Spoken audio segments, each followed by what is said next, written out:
coming up. Dow's up 76. Mike Lee with us this morning.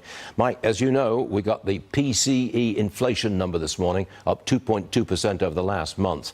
That's moderating inflation to some degree. Rates are down, profits strong. The economy is growing 3%. Looks like a rally to me. What say you?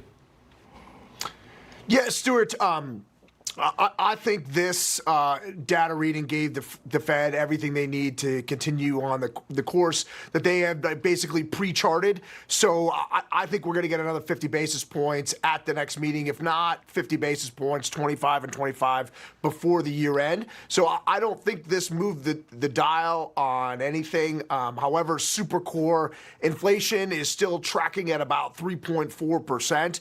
So I don't know that this inflation is the problem is quote unquote solved, but I don't think we're going to change anything going on with the Fed or the market with this reading. Tell me, please, what's happening with Palantir. Everybody's recommending it. Everybody says buy it. What's the reasoning? Stuart, in my 25 years, this is the best stock I have ever seen.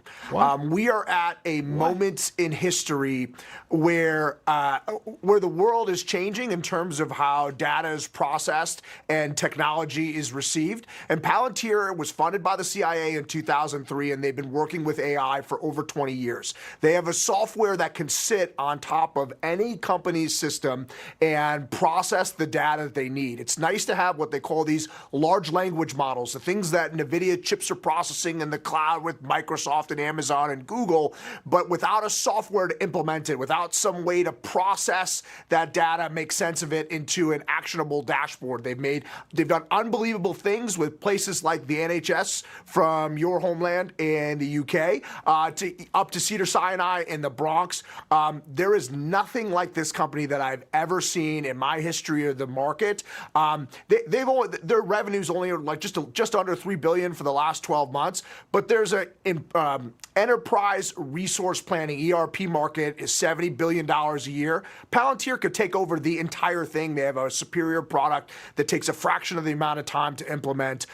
You need a software for the front end of your AI implementation. Palantir is so far ahead of anyone else in the market. The sky is the limit for the stock. I think everybody needs to own it. You like it, obviously. You said it's the best opportunity in all your years of following the market. Better than NVIDIA? Better than Microsoft? Really? Stuart, this is like buying NVIDIA 18 months ago. All right, and it's software; it's not hardware. So think about Windows, in the 80s and early 90s. It's an unbelievable technology. It's trading at an astronomical valuation, but that's because the opportunity set in front of it is so large. I've never seen a company this spectacular in my entire career. Well, you're on videotape saying that, and we're going to play this endlessly, but that's quite a recommendation. Mike Lee, thanks very much for joining us. You've made a lot of people very happy this morning, I think. At least I think. All right, the market is now